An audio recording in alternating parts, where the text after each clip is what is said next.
Standing by you guys. All right. Yeah. Good to see you. What's up? I get to come back to the house. I get to hang out with the house members.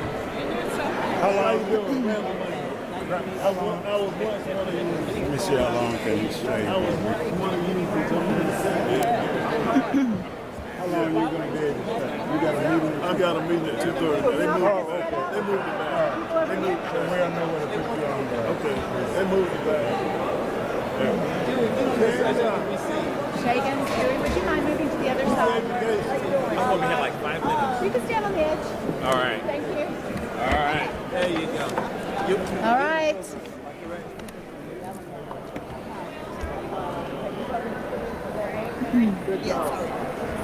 Yeah, it was just there. You know, but I exit when I make my remarks. I'm going to exit. When I make my remarks. Y'all ready? right. Yeah. Senator? Senator? We're about ready to get started. Excellent. Good afternoon.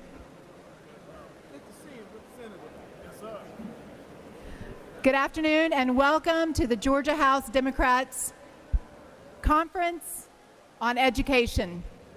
My name is Lisa Campbell and I'm the Georgia House Representative for District 35, the communities of Kennesaw, Ackworth, and Marietta. And I'll be hosting this conference today and introducing many of our guests. Today we have members of the Georgia House Democratic Caucus, educational leaders, parents, teachers, students, and staff, and we are calling for an end to efforts by Georgia's GOP to destabilize Georgia's public schools. As reported by the AP late last year, due to the rules passed by the new agency running Georgia's ESSA voucher program, nearly 30% of all of Georgia's students, hundreds of thousands of families, will be eligible for the vouchers. Vouchers that are going to pay private school tuition under an expansive interpretation of SB 233. This expansion was enabled by the GOP's bill despite overwhelming evidence showing that voucher programs in other states strip funds away from public schools. They lack fiscal and academic accountability, they result in lower academic outcomes, and they do not provide students with the same rights and protections that they would otherwise have in schools, such as IEPs. We believe they violate the fundamental right to religious freedom. They do not adequately serve students with disabilities and are used primarily by families who already send their kids to private schools. This is the latest example of Georgia's GOP's attempts to undermine public education and manipulate public perception about responsible solutions to strengthen educational opportunities for all of Georgia's students. First, I'd like to hand it over to our minority leader, Carolyn Hughley, to share a few words. Thank you, Representative Campbell. Good afternoon, everyone. Thank you so much for joining us here today.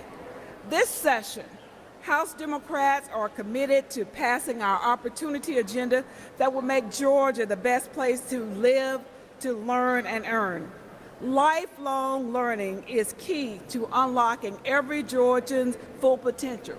From pre-K to higher education, we ensure all Georgians, regardless of background, have access to high-quality learning opportunities that will prepare them for jobs, careers, and communities of tomorrow. Last week, we were proud to roll out our Learn portion of our agenda so that all of our students can thrive. One of the most important ways to ensure that our students get ahead is by repealing the failed voucher scheme that Georgia Republicans rammed through during last session. We know that voucher schemes don't work. They take critical money away from our public schools and our students. They do nothing for rural families and students who live dozens of miles away from private schools. They divert funding away from schools that need it the most, and they make the disparities between working families and the wealthy even worse. Let's be clear. Let's be clear about these vouchers. They are a disgraceful scheme to funnel public state dollars to private schools. They are a disgraceful scheme to funnel public education dollars to private schools. And there's no evidence to back up the claim the proponents make. Student performance doesn't improve. In fact, studies from Louisiana, Ohio, Washington, and Indiana show that it drops when they change from public schools to private schools. Public schools are the bedrock of our education system. They need more funding, not less. So it's time for Republicans to put their politics aside and do what is right. Repeal this scheme to funnel money to the rich and invest in our public schools. Join us to pass House Bill 436 and support our schools, our students, and their families. And now, I'll pass it over to Representative Griffin. Y'all greet him as he comes. There you go. Thank you. Thank you. Thank you very much, Madam Leader, and thank you all for coming out this afternoon. When I retired from the military and returned home to work in my family business and in the political arena, my father told me one thing: do the right thing. Do the right thing. I'm guided by those principles as we stand united to introduce a bill that seeks to repeal harmful private school vouchers program, a program that jeopardizes the future of our students, undermines the strength of our public schools, and burden our communities with unnecessary costs and division. Across the country, bipartisan efforts have successfully prevented the implementation of private school vouchers, efforts that reflect a shared commitment to public education and ensure that every student has access to a quality education, regardless of their zip code or background. States like Nebraska and Texas have demonstrated leadership in defending public education, working together across party lines to prevent the division of taxpayers' dollars to the diversion of taxpayers' dollars to private institutions that are not accountable to the public. In Nebraska, both Democrats and Republicans lawmakers have constantly fought to protect public education by opposing voucher programs. Nebraska's strong tradition of public schooling and the constitutional protection of the Blaine Amendment have kept private school voucher program at bay. Whoever motivated by the desire to preserve equality educational opportunities or protect public funds, both parties have recognized that the diverting funds from public schools to private institutions would weaken the very fabric of our educational system. In Texas, despite attempts to introduce voucher programs, bipartisan opposition has been a constant force. Legislators from both parties agree that vouchers would worsen the financial challenges facing our public schools, especially in rural and economically disadvantaged areas. As in Texas, the fundamental question is whether we want to strengthen the schools that serve the vast majority of students or divert resources to a small subset of private institutions that are not subject to the same level of oversight and accountability. Here in Georgia, we are at a critical junction. The voucher law seeks to further erode our public education system by funneling taxpayers' dollars to private schools, schools that does not serve all students, especially those from marginalized communities. Traction to what proponents of this bill might claim, vouchers do not improve student achievement. In fact, repealing the students' studies shows that voucher programs fail to deliver better academic results and often lead to lower academic outcomes. Harmful impacts on rural school districts. Rural districts in Georgia will be disproportionately affected by the voucher program. Rural schools already face the most significant challenges, from limited funding and teacher shortages to the difficulty of providing specialized service and extraordinary opportunities. In many rural areas, the voucher program will provide minimal, if any, benefit for students, as private schools are few and far between. Instead, it would be depleted the almost already limited funds available to support public education in these areas, weakening the ability of local schools to serve the majority of students who rely on them. Rural school districts would face the challenges of losing funding without a sufficient influx of students to private schools to compensate for the losses. This would widen the disparity between rural and urban education systems, making it even more difficult for students in rural communities to access the resources, services, and support they need to succeed. Yeah, almost. We are introducing this bill today because it is time to rescind this misguided voucher program. We stand here as one, united in our belief that vouchers are wrong for Georgia's future and prosperity. Our schools must be placed where every student, regardless of their background, our children deserve better. As we introduce this bill, let's do the right thing. There you go. Thank you so much. That was Representative Floyd Griffin, who has introduced House Bill 436. Thank you so much for bringing this bill. Next, we want to introduce Vidalia Turner, who is president of the Georgia Federation of Teachers, and she's going to share about the bill's impact on our educators and public education in Georgia. Thank you, and thank you for listening today. I am an educator, and I want to thank all of these esteemed representatives and senators for standing with us today. This is going to be a real fight, and it takes a lot of courage to stand for the right thing, especially during these times.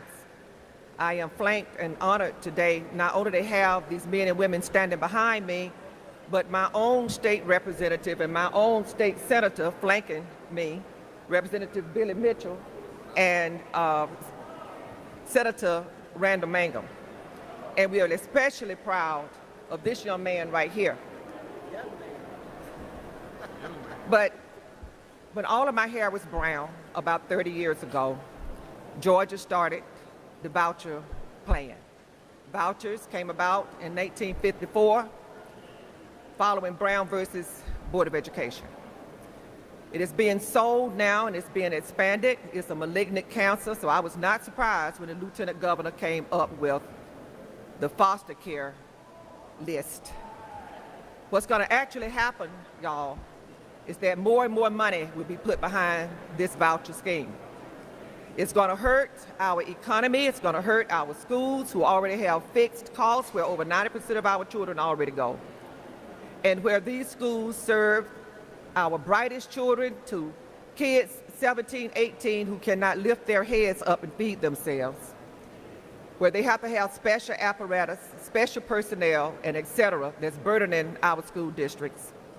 And where this state has sorely funded what works in education, underfunded it for years. We're proud to have QBE funded, but that's a 1985 law under Joe Frank Harris. And the funding is inadequate right now.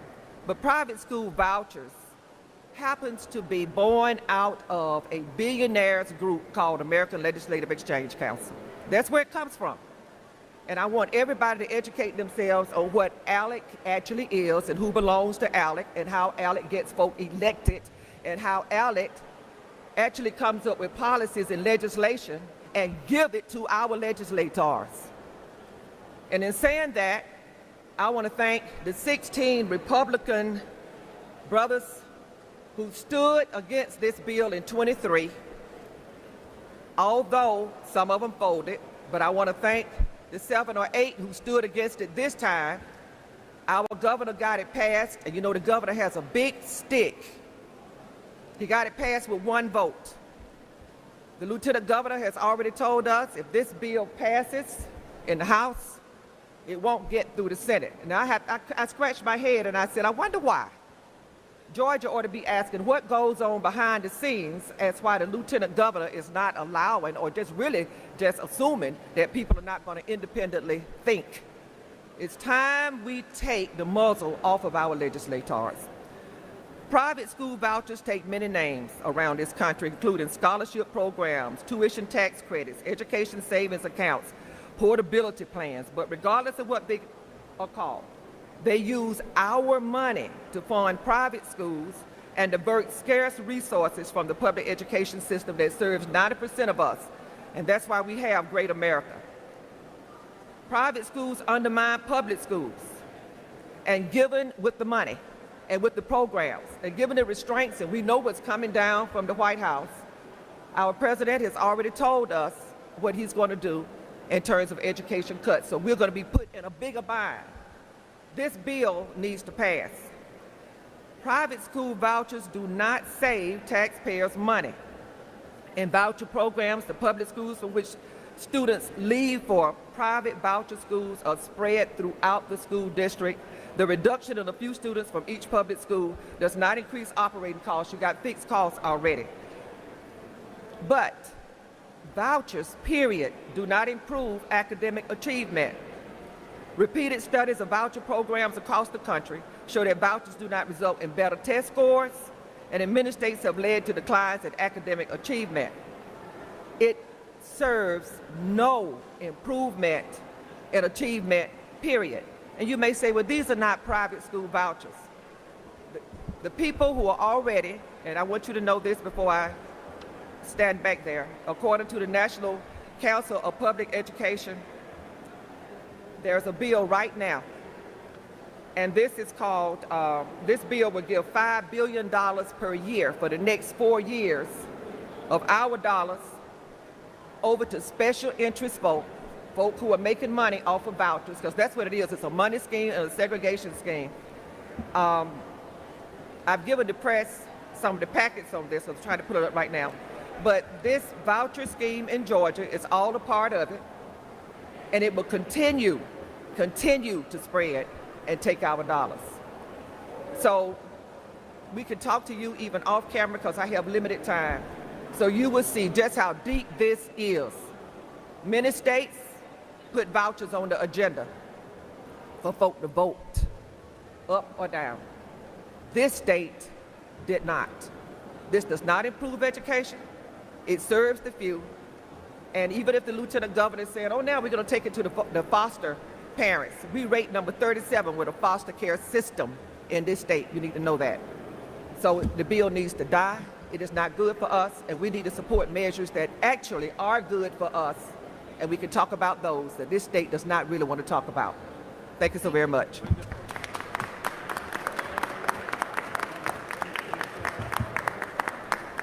Thank you so much. Next, we want to introduce Otha Thornton, the past National PTA president. He'll continue to talk about the devastating impact in Georgia. Good afternoon. I'm Otha Thornton, the 53rd National PTA president, where we serve over 4 million members in the 50 states and U.S. territories. I'm an 8th generation Georgian. We stand here today in the shadow of history when decisions are made to impact 2 million children in our state. With that being said, in 1955 in this building, Governor Marvin Griffin said that the schools are not going to be integrated. We will go as far as necessary, even to the point of abolishing the public education system. Governor Griffin's word at that time, they were promised to dismantle public education rather than to allow integration. Let us be clear, this opportunity here today is about expanding opportunity, not restricting it. Here's some of the devastating reality of school vouchers. Arizona, the state of Arizona in 2022 decided to implement a voucher program similar to what we're doing here in Georgia. For 2024 alone, they had a $738 million deficit, and they're projecting $864 million for 2025. That's $1.4 billion. So we have a model. 71% of students receiving vouchers were already in private schools or homeschooled, meaning that public tax dollars went to private schools and other sources. Arizona's public schools are crumbling today, while private schools, many of them unregulated and discriminatory, are reaping the taxpayer funds. Who's left behind? Number one, rural Georgia. Many rural areas don't have private schools. This is very important. Also in rural areas, in most counties, the public school system is the largest employer. Transportation, special education, and other services are not provided with these vouchers. The second set is left behind are our students with disabilities. Private schools and these vouchers do not cover the services that are required. And number three, black and brown students. And that is part of the impact of these bills. Getting ready to close, we have a moral obligation to ensure that we support our public schools. And thank you for your time, and we'll keep it moving. Thank you so much. Next, we introduce Heather Scalzitti, parent advocate. Thank you for allowing me to speak today. I stand before you in strong opposition of school vouchers. While it may seem to offer a choice, ultimately it fails to support our most vulnerable students. As someone who was an adopted child and later became a foster parent, I know how critical a stable and supportive environment is for children's success. Socioeconomic disadvantaged children often come from backgrounds filled with trauma and instability. They require safety, but also access to comprehensive services that address their social, emotional, and academic needs. School vouchers divert public funds to private institutions and do little to address these needs. Instead, they risk further marginalizing those who are already disadvantaged. In Georgia, we urgently need to update the Quality Basic Education funding formula. The QBE formula that supports our students needs to include wraparound services to support our students holistically. This means not just funding our schools, but also their mental health resources, having counseling services, and after-school programs. These services are essential for our students, and especially those who have experienced traumas, ensuring they have access to the support they need. The current QBE formula has not been updated in 40 years. Georgia is one of 6 states in the country that does not factor in student poverty. Georgia has a profound 51% of students that live in poverty. And if we consider that approximately 400,000 children are eligible for this voucher, that translates to $2.6 billion to fund this voucher. This is a disservice to our public education system and ultimately to the students and educators in our state. Currently, 1 in 5 of our students face a mental health crisis, and they're also facing food insecurity. These challenges are even more pronounced for the children in the Department of Juvenile Justice. Many of these young children are individuals who found themselves in this situation not because of their wrongdoing, but because of the lack of essential shelter, food, and clothing necessities. Excluding these children from the current scholarship bill, SB 233, is a grave oversight and perpetuates the cycle of systemic disadvantage.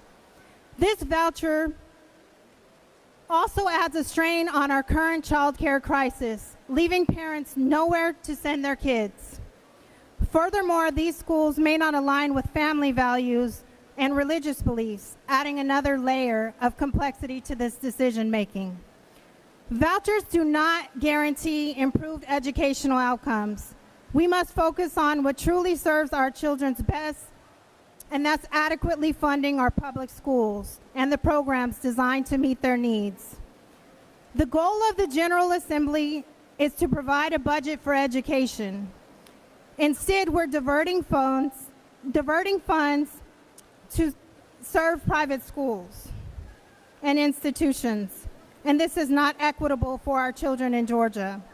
We should invest in public schools by adequately funding education and by providing the much-needed wraparound supports. Let's work together to ensure that every child in Georgia has access to an adequate, quality education and the resources necessary to overcome their challenges. In Georgia, we can create a future where every child can succeed. Thank you. Thank you so much. Now I'll introduce our last speaker, Senator Randall Mangum. Greetings. I simply stopped by today to say that there is a friend in the Senate. The House is not standing alone with concern for our students and concern for this misguided piece of legislation dealing with vouchers. It is so misguided that the broad coverage of 400,000 people does not add up when we are looking at quality education for the targeted persons who are supposedly the schools that have challenges. Our students need real relief, and we must stop the defunding of public education. Vouchers, as has been stated, and I will not rehearse that, has not worked in Arizona, has not worked in so many places. But when we are looking at only $141 million for 400,000 eligible voters, eligible students, we have a serious problem. This legislation was not crafted in a way that takes this into consideration. We are underfunding education, and we must get back to being leaders in education rather than Georgia being at the bottom of the stack, competing with Mississippi as to who has the worst literacy rate, who has the worst educated students. Georgia must be a leader. The United States must be a leader again. We were once the leader in education worldwide. We are no longer leading. We are talking about eliminating the Department of Education, talking about not educating our people. And this is a ladder to progress and making our country really what it needs to be. And so today we must stand with public education. I am proud to be a product of public education from Griffin, Georgia, even though I represent Stone Mountain. But we must let freedom ring even with education. Thank you, Randall Mangum.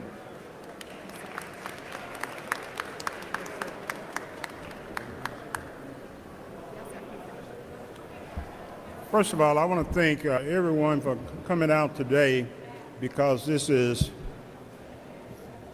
a crucial bill. And I want to thank my good friend, Senator Mangum. He volunteered on, I think Friday we were talking. He volunteered to come on and say, I will take the lead on this bill if we get it out, when we get it out of the House. Now, I close by saying this. We can't get it to the House unless we have an opportunity for a hearing. I ask you to contact the chair of the Education Committee and tell him that we want a hearing. We want a hearing. Do the right thing.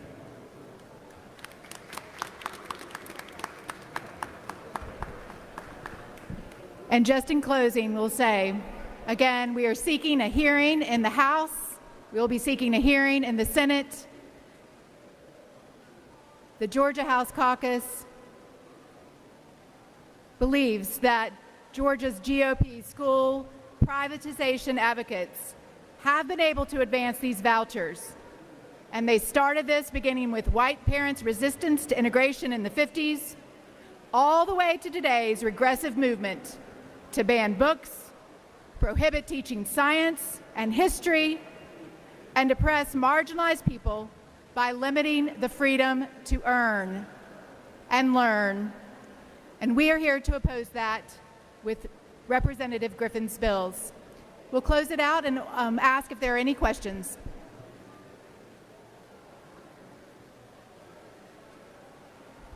Thank you all.